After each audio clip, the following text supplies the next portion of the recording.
I've got no words. This is Locked On UConn.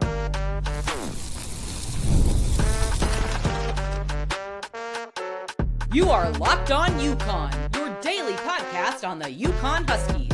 Part of the Locked On Podcast Network, your team every day. Happy Monday, and welcome back to another episode of Locked On UConn. I am Matt Shonvisky, a two-time graduate, 10-year credentialed media member, and host of the only daily UConn sports podcast, Locked On UConn. Part of the Locked On Podcast Network, the number one sports podcast network in the world. Please hit the like and subscribe button, and thank you for making this your first listen each and every single day. On today's show, we will recap Saturday's disaster in Boston. Then I'll turn the page as Jason Candle made a splash hire for defensive coordinator. And finally, college agents are ruining college sports. I'll tell you exactly what I mean. But first, today's episode is brought to you by Rugiet. If you've been thinking about taking the next step, now's the time. Head to Rugiet.com/LockedOnCollege to get 15% off your order for a limited time. Rugiet ready. Feel present, feel confident, feel ready. So listen, Saturday's game, the final score speaks for itself, 41-16. What disappointed me more than anything else was how the game was treated. It's clear there was a certain aspect of the team that was taking it very seriously. Early on, the defense was stout. Offensively, listen, it's a college football game. Yes, some people out there call these exhibition games. It's a college football game. The development of players in a game time situation is absolutely paramount for the success of a college football program, both here in the present and in the future. I understand a coaching staff is no longer going to be here.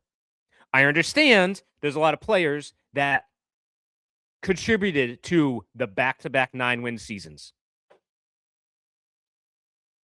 I understand. That said, I've been watching college sports for 40 years. 40. The last two, these college bowl games have become exhibitions in the minds of players and coaches alike, created because of an incompetent college football schedule where coaches and players are able to depart before the end of their seasons. Inexcusable. My bone to pick. Fans invested the time and the money to go up to Fenway Park in Boston. The coaching staff was AWOL publicly for a month.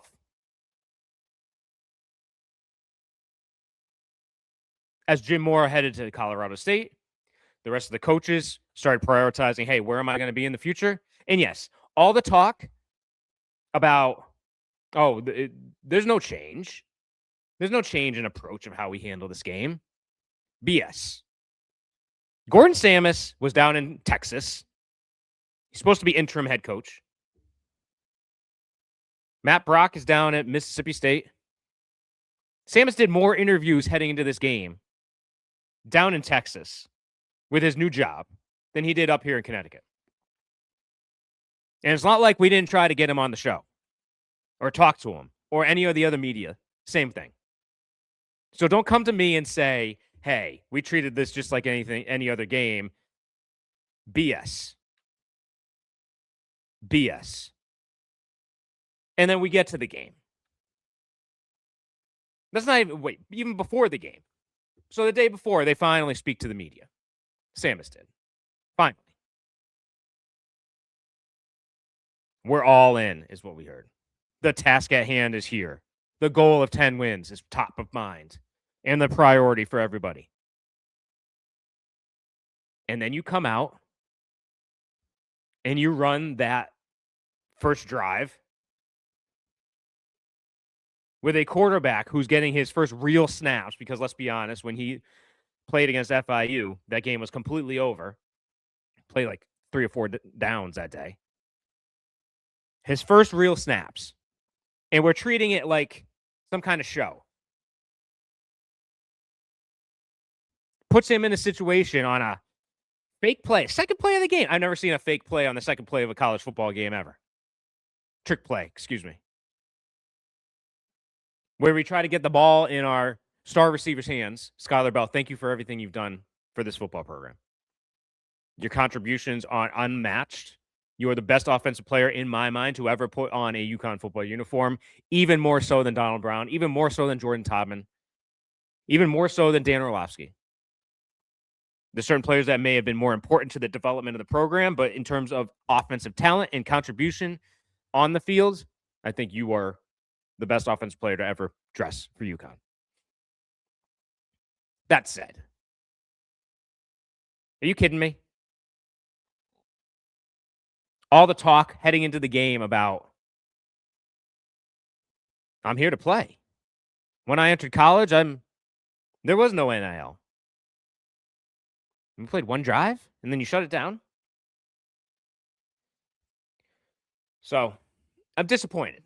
It's disappointing. It's not really the fault of the players to a certain extent. It's the fault of college football to turn what are actual games into sideshows, into exhibitions, where we're not taking games seriously. If that was a regular season game, do you think they're running that play on the second play of the game? Is Gordon Samus calling that play? Heck no. And that tells me all I need to know about the mindset heading into that game. So there was a lot of talk the day before the game about what they're trying to accomplish here. I think it was very telling what transpired that first drive. And it led to a situation where, listen, Farrar was not in a position to be successful. So as an offensive coordinator, it's your job to put your quarterback, especially a guy who's playing his first real snaps ever at the college level, into situations to be successful. And you hand him third and 18? Because it was an intentional grounding call? Victor Rosa got the start over Cam Edwards. I don't know what we're doing here. So that was very disappointing to me right out of the gate. The effort, I will say, defensively, I liked in the first half. Yes, the game was 41-16 final. It was 14-10 at the half. And they gave up 2 plays the entire first half. It just so happened those went to the house. And then the lack of confidence in the offense being able to score led to the offense not being on the field very much, led to the defense being on the field nonstop. And listen, the way Army plays football, they're going to wear you down. They're going to wear you down. And they did. They did. They ran 56 times for 368 yards. 5 touchdowns. They dominated time of possession. 36-23. So this defense was going to wear down. They had to play a perfect game. I like the scheme that they came out with. I like the approach that Matt Brock took. I thought Tyquan King should have stayed on the field more. They were rotating him in and out every possession, him and Aaron Key. Hogg was overmatched at the line of scrimmage. It was his first time we've seen him. Diamande, King, Parham. Oh, man. That hit. Head right on the ball. We're going to miss that. Parham had a day.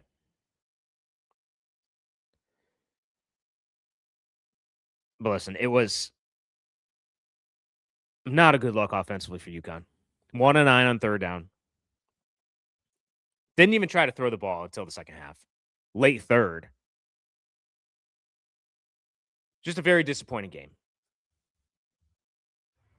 And I'm going to talk in the third segment about how I feel like college agents and the advice that college athletes are getting these days is killing college sports. If I'm an NFL executive, because later that night in the Texas Bowl, You have one of the top potential draft picks at the quarterback position at LSU, Nussmeier, on the sidelines with LSU, helping the other quarterbacks, Van Buren, go through the game. When he comes off the field, Nussmeier's in his ear, helping him. Let's review. What's the defense doing? How should you read the defense different based on what they're doing defensively? That's what a leader does. If I'm an NFL exec, I'm looking at Nussmeier saying he was there. My question is, and listen, I am the biggest Joe Fagnano fan there is. I said he was starting 2 years ago. I was calling for him over Evers 2 years ago. He should have played all of 2024 after he came in and set the world on fire with the school records. But if I'm an NFL executive looking at that Saturday game and did not see Joe Fagnano on the sideline, my question is why? Why were you not there for your team? Why were you not there for your teammates? Why are you not there for the brotherhood of the quarterback room? Same with Nick Evers. Fagnano more so, because Evers transferring. Fagnano wrapped up his career going to the NFL draft. We'll see where he lands.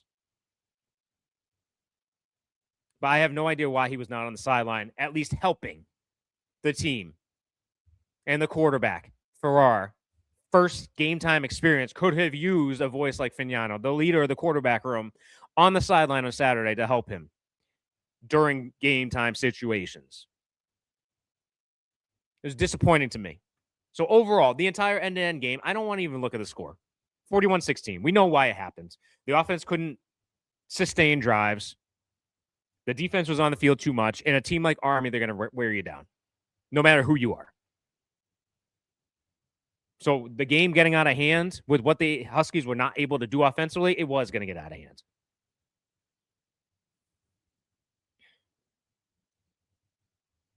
But a lot of questions.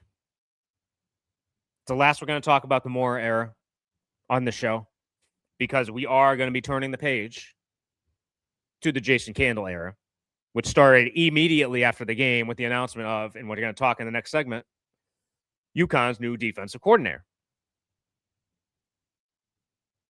And we will talk about that after the break. Let's talk about something most men don't bring up, but absolutely should. Stress from work, money, life. It doesn't just switch off at night. And when it shows up at the worst possible time, Rugi Get Ready is designed to help you take back control. Rugi Get Ready is a next-generation prescription treatment created to support both the brain and the body, so you can feel present, confident, and ready when the moment matters. Rugi Get Ready combines 3 clinically proven ingredients in 1 mint that dissolves under your tongue so it absorbs fast. The science behind Rugi Get Ready stands out. 3 clinically proven ingredients in 1 formula designed for both mental and physical readiness. You connect with a board-certified doctor online, and everything ships discreetly to your door. It's easy to understand why over 150,000 men have already made the switch. Most men are ready in about 15 minutes on average, so you can stay present, confident, and in control when the moment is right. If you've been thinking about taking the next step, now's the time. Head to rugietready.com/lockedoncollege. That's RUGIET.com/lockedoncollege to get 15% off your order for a limited time. Rugi Get Ready. Feel present, feel confident, feel ready.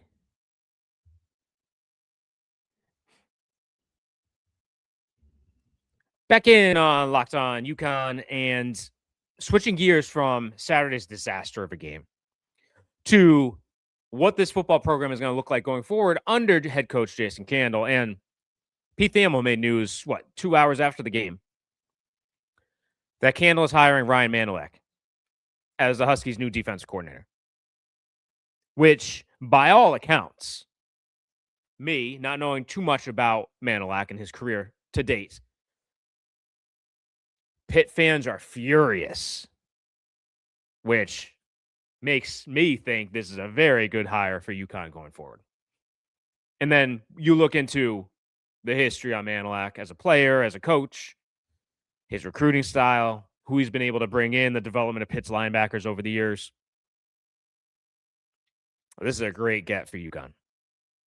Younger guy, coming in looking to prove himself, worked under Pat Narduzzi, who, listen, we know Narduzzi's name.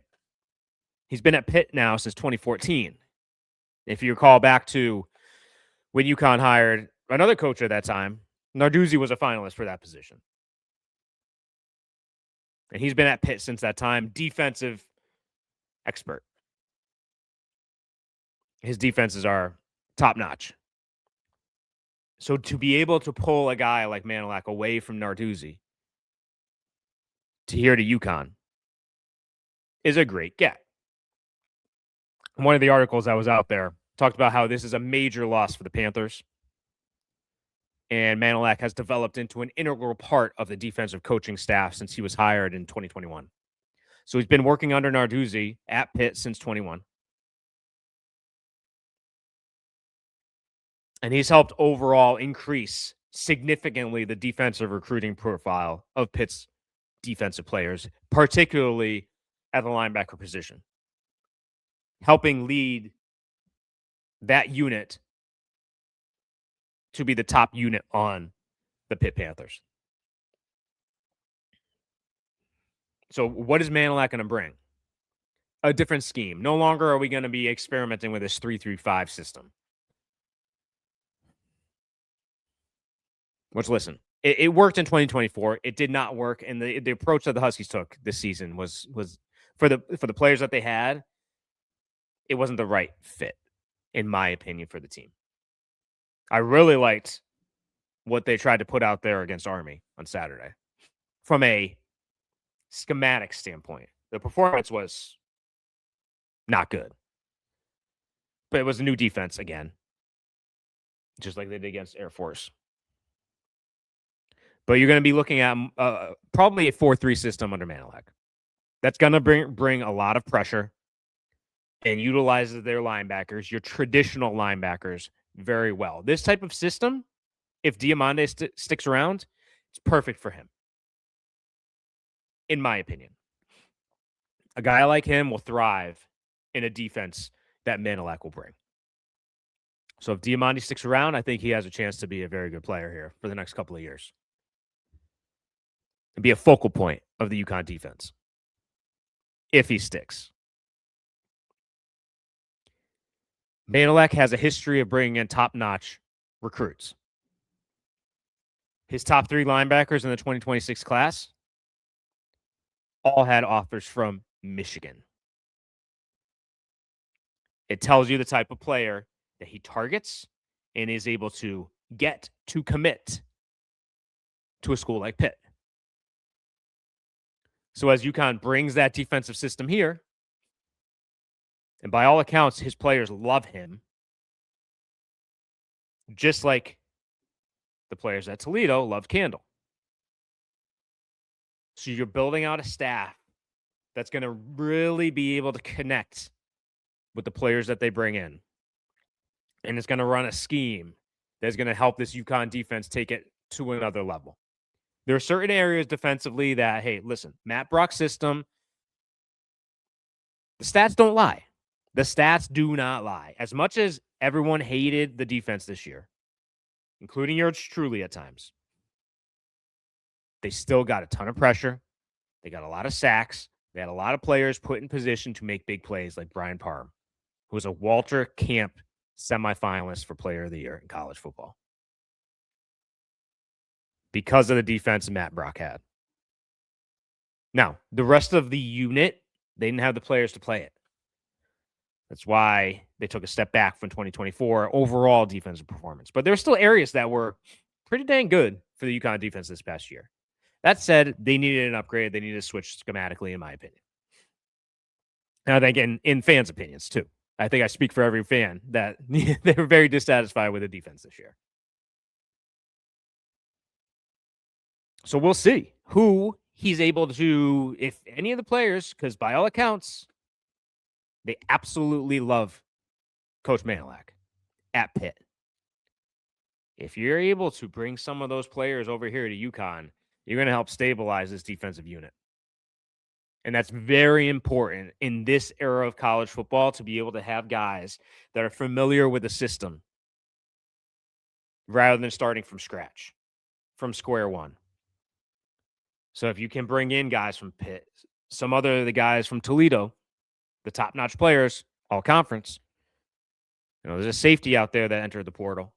We'll see who's going to be able to fill out this defensive roster. But I'm excited. Seeing what he's been able to do from a recruiting standpoint, seeing what he's been able to do from a relationship development standpoint with his players, and seeing what former players and current players are saying about him, speaks volumes. And the fan base. Pitt fans are upset that he did not get the DC job at Pitt. So I think it's a very good hire for UConn. Not the only hire of the weekend. There's also somebody from Syracuse that's coming down on the offensive side of the ball. We'll talk about that tomorrow. But a big-time hire made by Jason Candle. And listen, it's a splash. It moves the needle for me as somebody that follows this program very, very closely. I think it's an upgrade. I think you're going to see an uptick in recruiting. I think you're going to see an uptick in scheme. And I think you're going to see an uptick in results as well. So, Candle making more strides with his staff. As we move on in today's show, how are agents negatively impacting both college sports and the college athlete? After the break.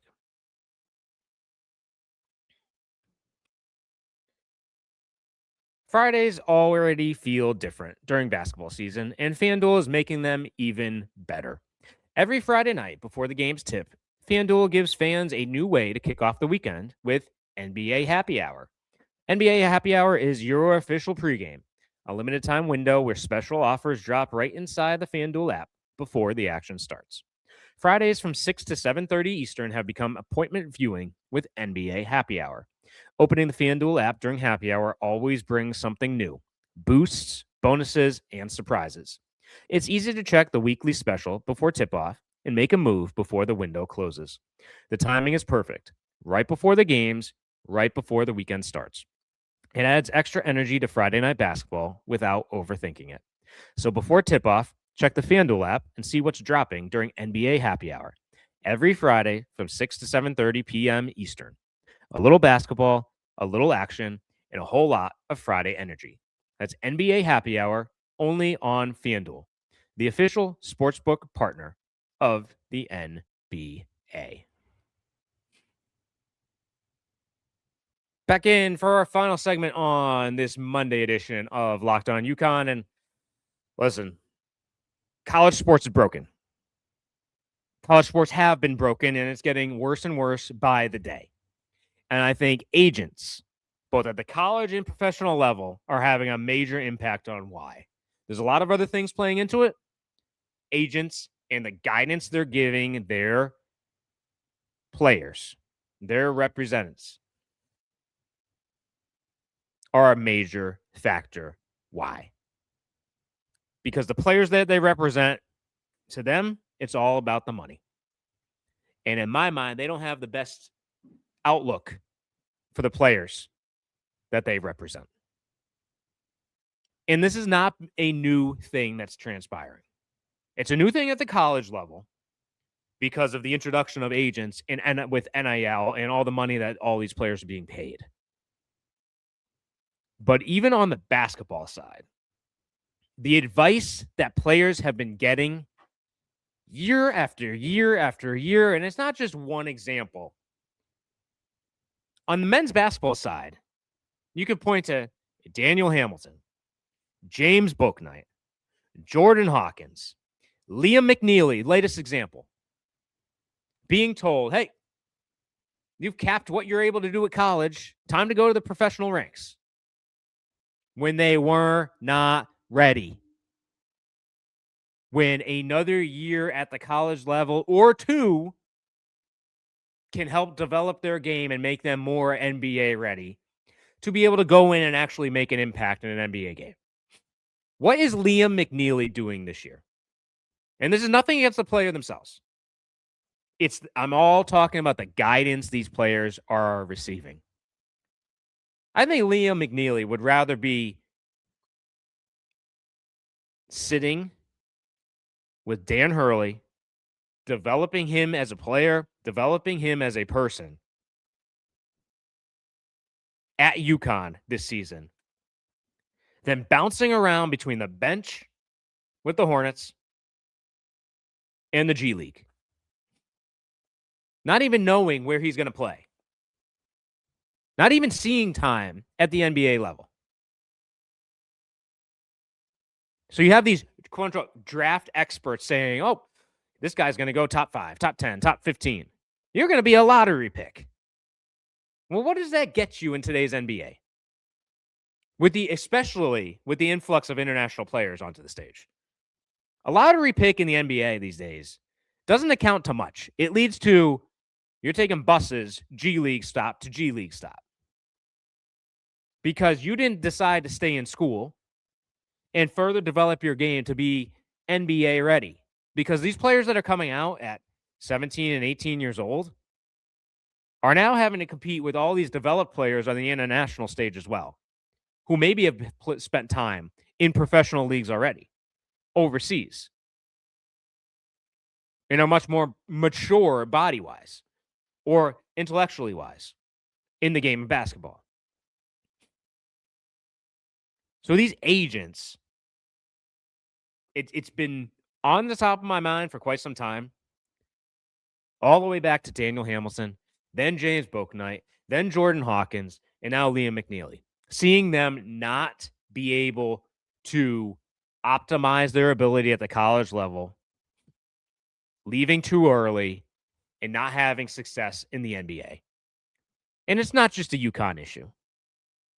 It's an agent issue who are exploiting these kids, making them think this is your only shot at a big deal if you leave early and take a shot at the professional ranks, rather than further developing yourself and coming out of college when you're actually ready to make an impact in the NBA, rather than going to a more developmental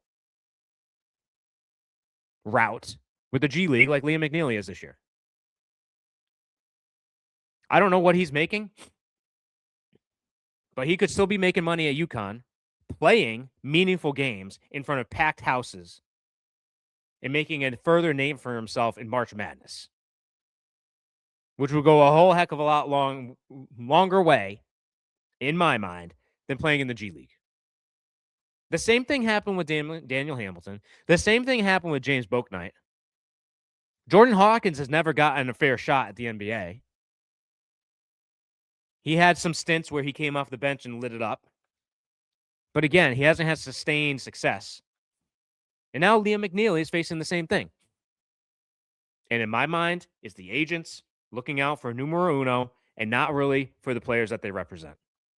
Until that changes, more and more players are going to be making the same mistake, jumping too early and leaving.